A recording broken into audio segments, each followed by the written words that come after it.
नमस्कार।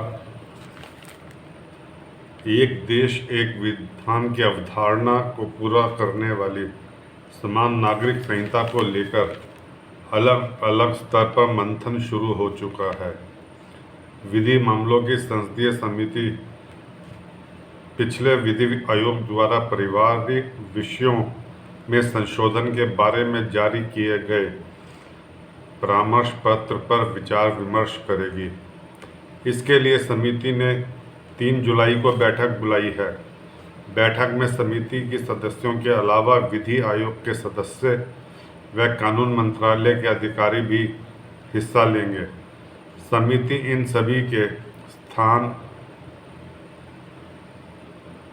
समान नागरिक संहिता पर विचार विमर्श करेगी। देश में समान नागरिक संहिता को लेकर बहस अब तेज हो चुकी है। विधि आयोग इस मुद्दे पर सार्वजनिक रूप से विचार मांग चुका है। हाल ही में प्रधानमंत्री मोदी की ओर से यह कहे जाने के बाद कि एक घर में 2 कानून नहीं चल सकते हैं, यह अटकलें बहुत तेज हो चुकी है कि केंद्र सरकार 2024 के लोकसभा चुनाव से पहले इस दिशा में कदम बढ़ा चुकी है और कानून ला सकती है। विधि मामलों की संसदीय समिति के अध्यक्ष सुशील कुमार मोदी ने दैनिक जागरण को बताया कि विधि आयोग जानकारी देगा कि उस विमर्श पत्र में क्या प्रमुख चीज़ें दी गई है। इसके अलावा संसदीय समिति के सदस्यों की कुछ जिज्ञासाएं व सवाल भी पूछे जा सकते हैं।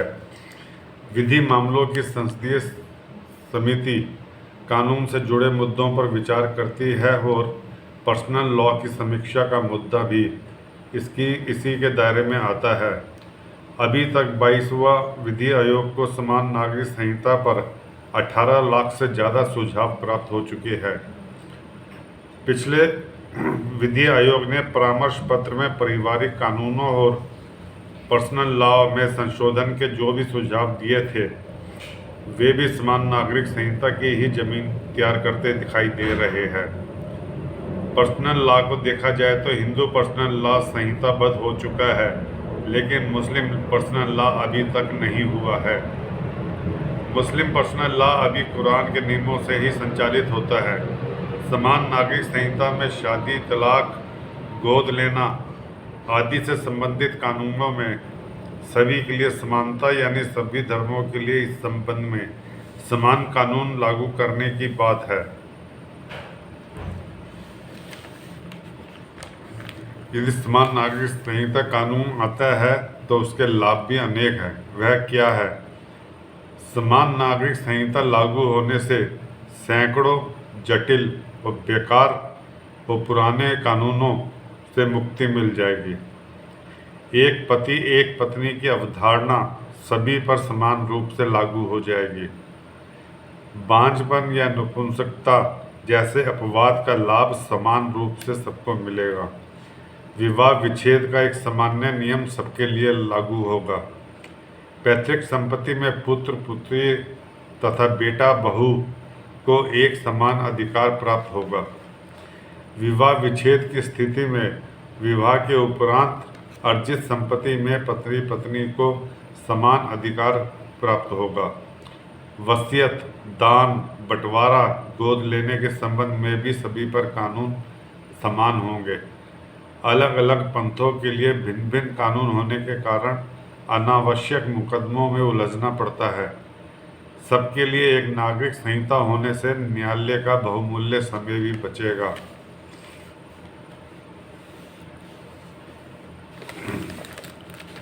उधर उत्तराखंड में समान नागरिक संहिता का प्रारूप तैयार हो चुका है। समान नागरिक संहिता को लेकर चल रही राजनीतिक बयानबाजी के बीच उत्तराखंड की भाजपा सरकार ने जल्द ही से राज्य में लागू करने की तैयारी कर ली है।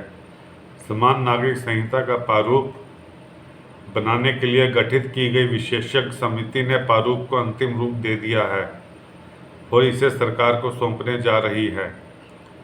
मुख्यमंत्री पुष्कर सिंह धामी ने भी ट्वीट कर ऐलान किया कि जल्द ही उत्तराखंड में समान नागरिक संहिता लागू की जाएगी। यानी स्वतंत्र भारत में उत्तराखंड इसे लागू करने वाला पहला राज्य होगा। गोवा में पुर्तगाली शासन के समय 1870 से ही ऐसा कानून लागू है। उत्तराखंड सरकार की ओर से रंजना प्रकाश देसाई की अध्यक्षता में गठित समिति ने समान नागरिक संहिता का प्रारूप तैयार कर लिया है और इसे प्रकाशन के लिए भी भेज दिया है। समिति ने देश में लागू व्यक्तिगत नागरिक मामलों से संबंधित कानूनों का परीक्षण किया है और इनमें परिवर्तन की आवश्यकता है। समान नागरिक संहिता लागू करने की आवश्यकता है। विशेषज्ञ समिति ने इस पर गहन मंथन के लिए कुल 63 बार बैठकें की है। प्रत्येक वर्ग की राय जानने के लिए उप समिति का गठन किया गया है। जस्टिस रंजना देसाई ने दावा किया कि सभी राजनीतिक दलों के प्रतिनिधियों, विभिन्न धर्मों के जानकारों और संवैधानिक संस्थाओं के साथ राय ली गई है।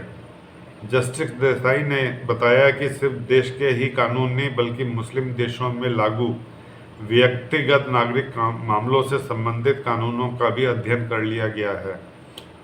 वहीं विशेषज्ञ समिति के पास 2,31,000 लिखित सुझाव आए हैं। उस समिति ने 20,000 लोगों से बात भी की है। सभी की भावनाओं और सुझावों को शामिल करते हुए ही प्रारूप तैयार किया जा चुका है। उन्होंने माना कि कुछ लोगों ने इसका विरोध भी किया, लेकिन साथ ही दावा किया कि यह कानून सभी के हितों की रक्षा करेगा।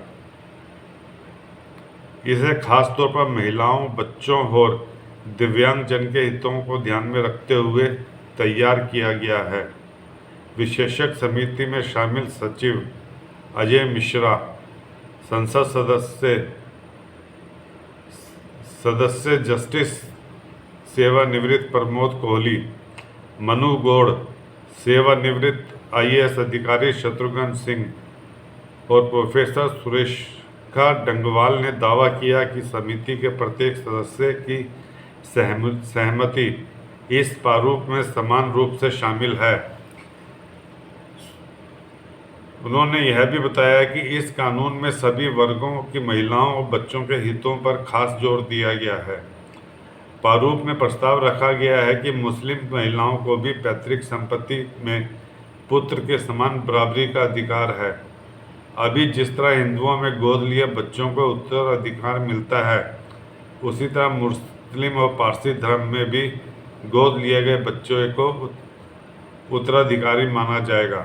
लड़कियों की शादी की न्यूनतम उम्र 18 वर्ष से बढ़ाकर 21 वर्ष किए जाने को इस कानून में शामिल किया जा सकता है। उधर उत्तराखंड में समान नागरिक संहिता का पुष्कर सिंह धामी सरकार का मास्टर स्ट्रोक एक बार फिर कांग्रेस के लिए चिंता का सबब बन चुका है। विधानसभा चुनाव से ऐन पहले चुनावी वायदे के रूप में इसे उछालकर भारतीय जनता पार्टी लाभ की स्थिति में रही थी। अब लोकसभा चुनाव से पहले इसे लागू करने की दिशा में सरकार के बढ़ते कदम का विरोध करने से प्रमुख विपक्षी दल कांग्रेस को हिंदू वोट बैंक के ध्रुवीकरण का भी अंदेशा है। समान नागरिक संहिता की काट के लिए धार्मिक आधार के बजाय हिंदू समाज के भीतर जातीय ध्रुवीकरण तेज करने की रणनीति पर कांग्रेस आगे बढ़ रही है।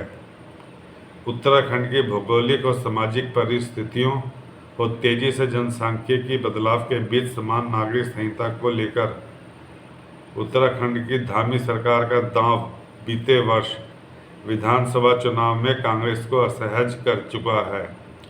अब लोकसभा चुनाव से पहले समान नागरिक संहिता लागू करने की कवायद ने कांग्रेस को और भी ज़्यादा सतर्क कर दिया है।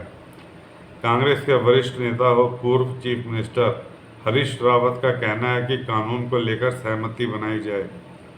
विभिन्न मंदिरों और धर्मस्थलों से भी पूछा जाए कि महिलाओं व अनुसूचित जाति के प्रवेश को समान कानून बनाएगी। कांग्रेस के प्रदेश अध्यक्ष करण मेहरा का आरोप है कि समस्याओं से ध्यान हटाने के लिए जनता का ध्रुवीकरण करना सरकार व सत्तारूढ़ दल का उद्देश्य है। नेता प्रतिपक्ष यशपाल आर्य का कहना है कि सरकार को कानूनों में तर्क संगत और संविधान सम्मत बदलाव की शुरुआत करनी चाहिए। दरअसल लगातार पिछले 2 विधानसभा और लोकसभा चुनावों से सबक लेकर कांग्रेस अब भारतीय जनता पार्टी को ऐसा मौका नहीं देना चाहती कि हिंदू वोट गोलबंद हो जाए। पार्टी के सभी बड़े नेता इस मामले में संभल कर बोल रहे हैं। कांग्रेस की कोशिश यह है कि भारतीय जनता पार्टी के पक्ष में हिंदू वोट बैंक के ध्रुवीकरण को किसी भी तरह से रोक दिया जाए। यह तो थी समान नागरिक संहिता से आज तक की अपडेट।